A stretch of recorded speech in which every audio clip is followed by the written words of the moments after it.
my name is Bella Robertson, and today I'll be showing you how to make cinnamon twist for 4-H. I run a bakery out of my kitchen called Bella's Bakery, as you can see on my apron, and so this is not my first time baking. But this is my first time baking these cinnamon twists, so you and I are going to be learning together. So let's get started. We're going to add our 1/4 cup of sugar and 1 teaspoon of salt and our package of yeast to an empty mixing bowl.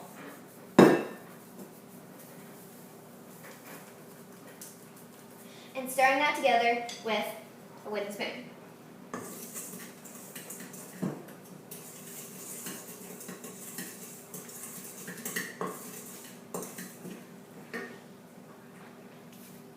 Before I started, I washed my hands, so they're good and clean.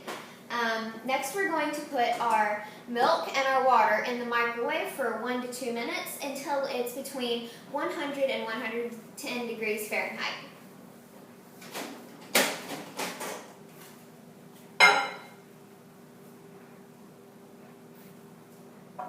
So I just got my milk and my water out of the microwave, and I'm going to check that it's between 100 degrees Fahrenheit and 110 degrees Fahrenheit with my electric food thermometer. So my milk is 107 and my water is 102. Great. So we're going to add that to our yeast and sugar mixture. And stir well.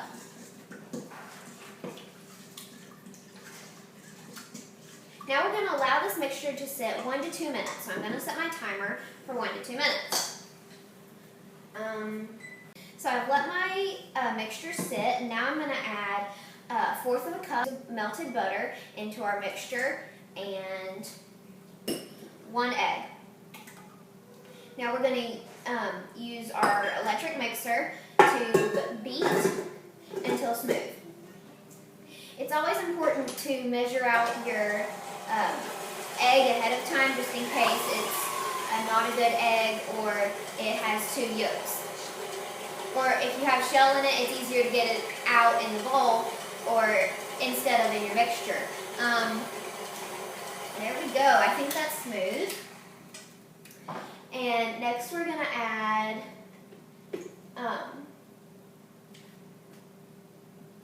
we're going to add 2 cups of flour to our mixture and beat it until it's smooth.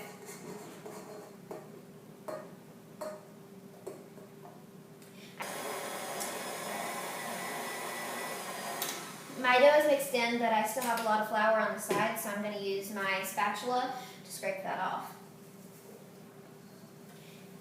You want to make sure you incorporate all your flour, and so you're not having any lumps when you pour them out. It still doesn't look ready to handle, so I'm going to add a couple more spoons of flour just so I can do it, and then I'll knead it.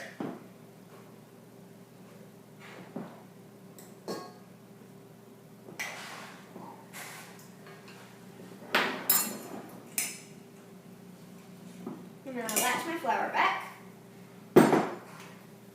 and relock my mixer.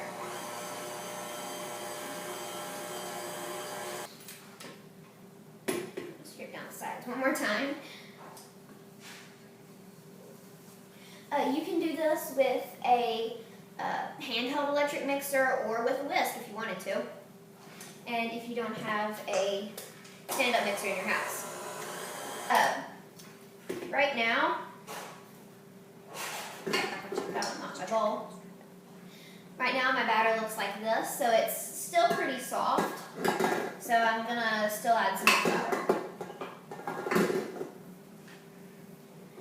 couple more spoonfuls.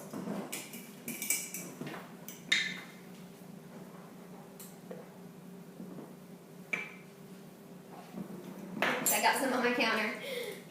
One part of baking is you always get your surface messy, or at least I do.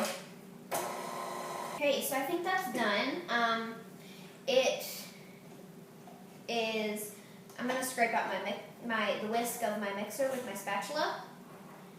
And then I'm going to flour my surface so I can knead my dough. So I'm going to take some of my flour.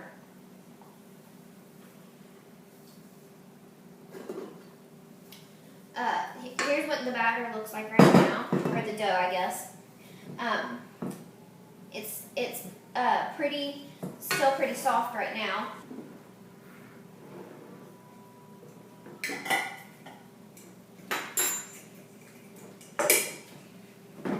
it out with my hands.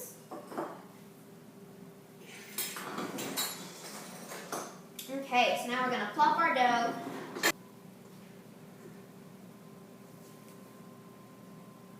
It's still going to be really soft and sticky at this point, so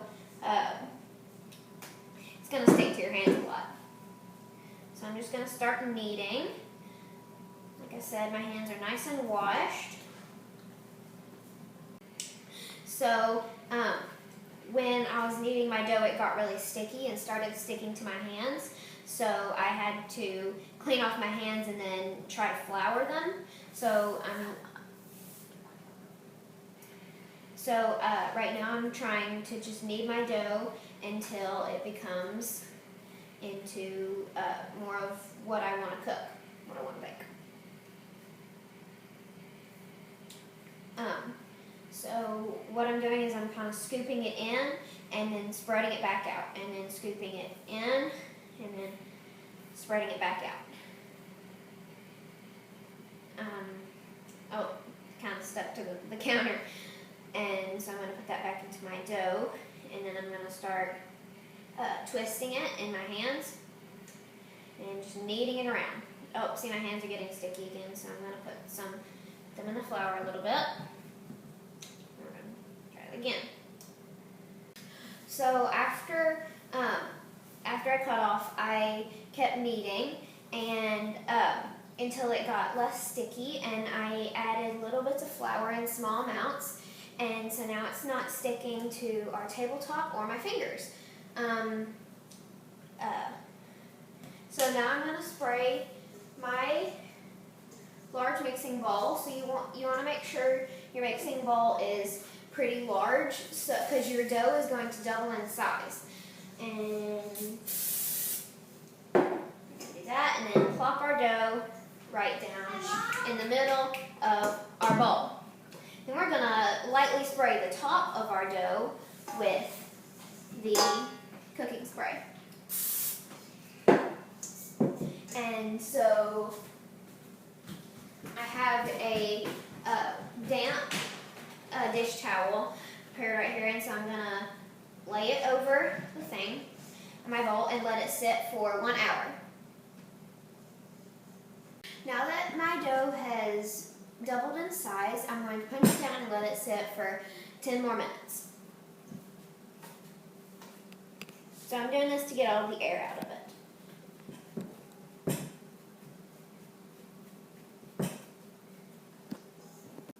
Okay, so now that my dough has sat for 10 minutes, I'm going to put it down on my board, and I'm going to roll it out into about a foot by a foot square. I'm doing this so I can cut it into strips. And then roll it up and make the cinnamon twists. I'm going to spread it out, and I'm starting to roll. I've pre-measured, so I know that my board is about 1 foot in length this way, and then it's about here to here is 1 foot too. So I've divided it into thirds in my head, and so I'm going to put, after about 5 minutes of rolling, I finally got it into my square. I'll just brush my dough with my melted butter, and so it's all covered. You can see where I kind of divided into thirds right here and right here. Get it all covered up, all slathered rich with butter. Everybody loves a good buttery snack.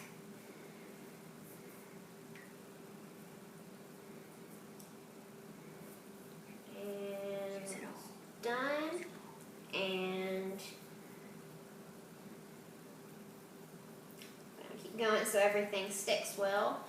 So next I'm going to add my cinnamon and sugar on there.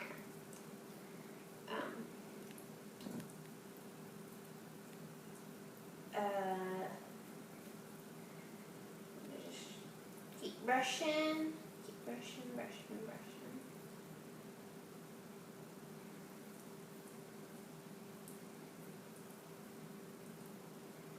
And get it nice and thick layer. Use all the 1/4 of a cup.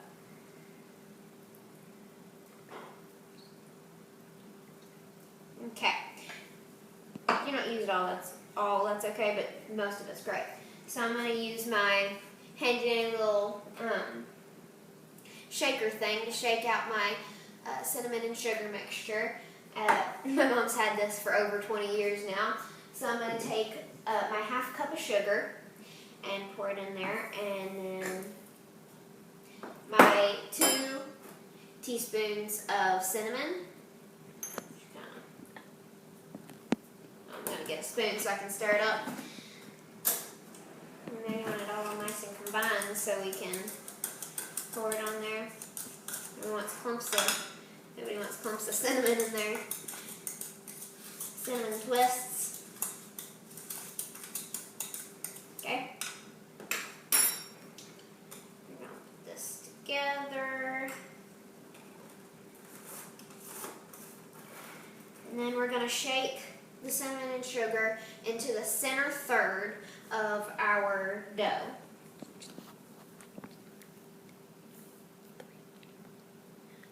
Oh, well, first we're going to measure out 3 tablespoons of it.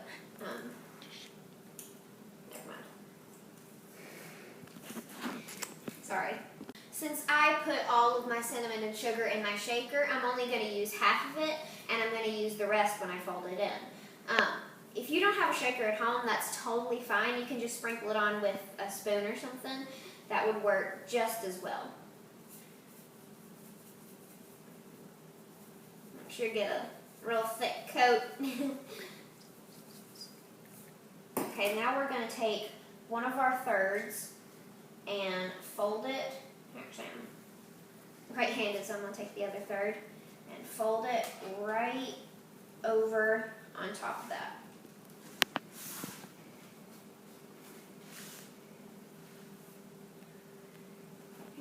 There we go. Now we're going to sprinkle the rest right here. Sprinkle, sprinkle, sprinkle.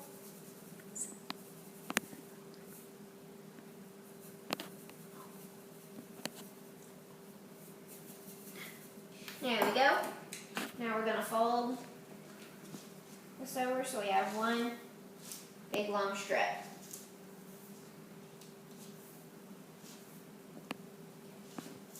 We're going to stretch it so it's even. Stretch it a little bit so it's even.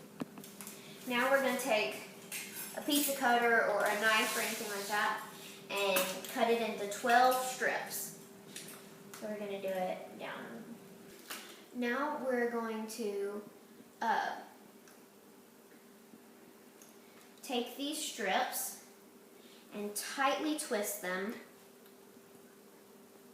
and loosely twist them like this.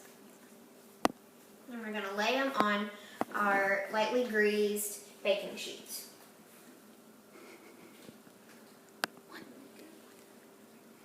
We're going to hold both down. So now we are going to bake these, or actually we're going to cover these and then let them double in size. So before you let them double in size, you want to brush on your remaining butter and sprinkle on the rest of your cinnamon and sugar mixture that you have left. So I just took my cinnamon twists out of the oven and I put them in for 25 minutes, and I think that might have been a bit too much, so I would stick to 20 minutes and then check them. But they look really good, so I'm going to let them cool and then try them.